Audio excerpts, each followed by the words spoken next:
During the time of Noah, there was a flood, and the ark was built to save good people, Noah's family, animals.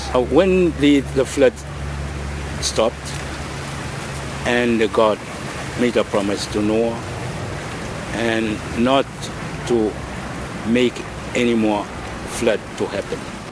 We have a community which is gone. We have a number of villages where the seawater has broken through into the freshwater pond and is now affecting the food crops. And that is happening in different islands. Whether they are climate change induced or not, I'm not the scientist, but I am dealing with these issues at the moment, and our people are being affected. The problem now is that the sea is getting very high and our land is getting small, and because the tide is coming all the time. There is a lot of coastal erosion taking place. You've probably seen a lot of seawalls built. Even within the islands, you have different heights. Heights in a few centimeters matter. There are some that are a few centimeters higher than the rest. Then the lower ones would like to build seawalls so that they match the height of theirs. As you will understand, our islands don't have a continental shelf, so there is no material that we can dredge up to build up the islands. There's a lot of change. The wells, they're getting saltier. In our village, we use the well water, and now the waves is getting high, and I think it's getting worse now. Securing your crops is a little bit harder than usual.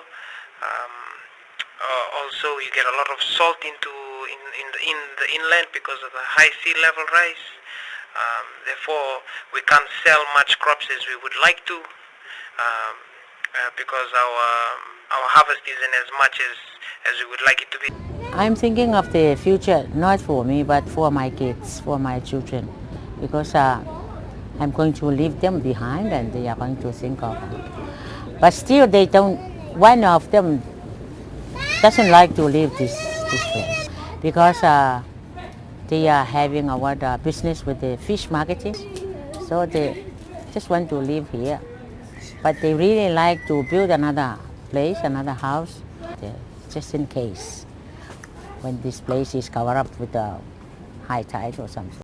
There used to be coconut right up to there, and big trees even further back than where the water is now. A lot of land has been eroded away.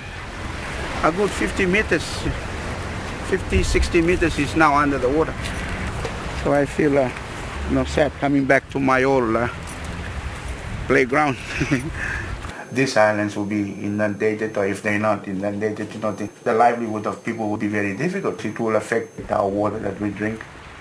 When the place that gets salty water, and then the coconuts are getting smaller, the water is not so good, and the tree not produce a very big fruit.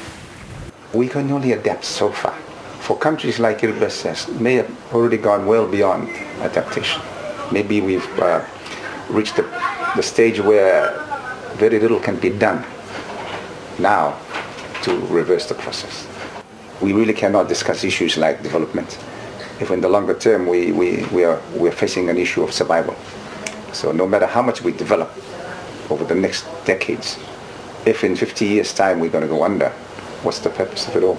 There are villages which have been there over a century, and they've had to relocate. This poses unimaginable consequences for us. And we've raised it at the international forum, even at the United Nations General Assembly, and unfortunately have not had much interest. So the question arises, what do we do? Well, obviously we cannot swim for the rest of the millennium, so we have to relocate. Unfortunately, we have to look at that option, undesirable as it may seem. Initially, the main idea was for the people to migrate elsewhere. A majority of the people have voiced a strong opinion of wanting to remain on the islands. So now our focus is twofold.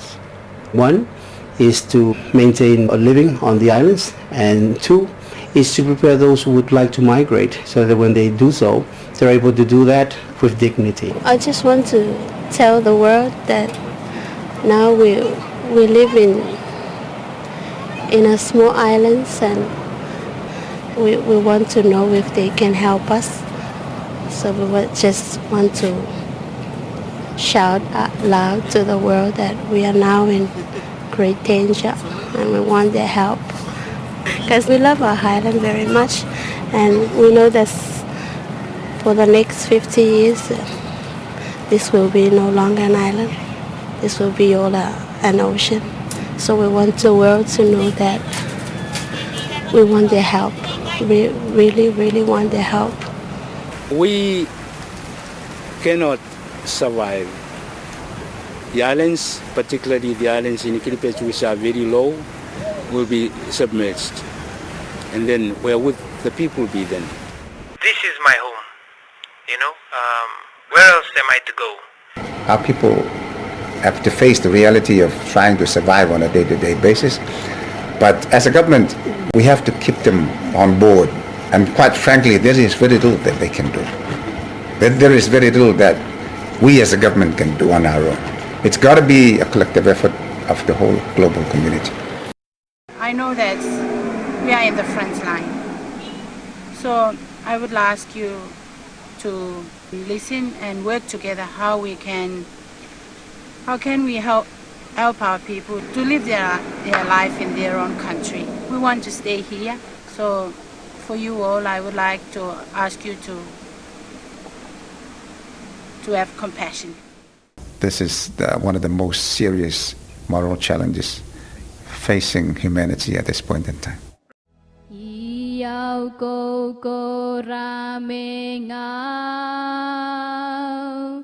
Men siri be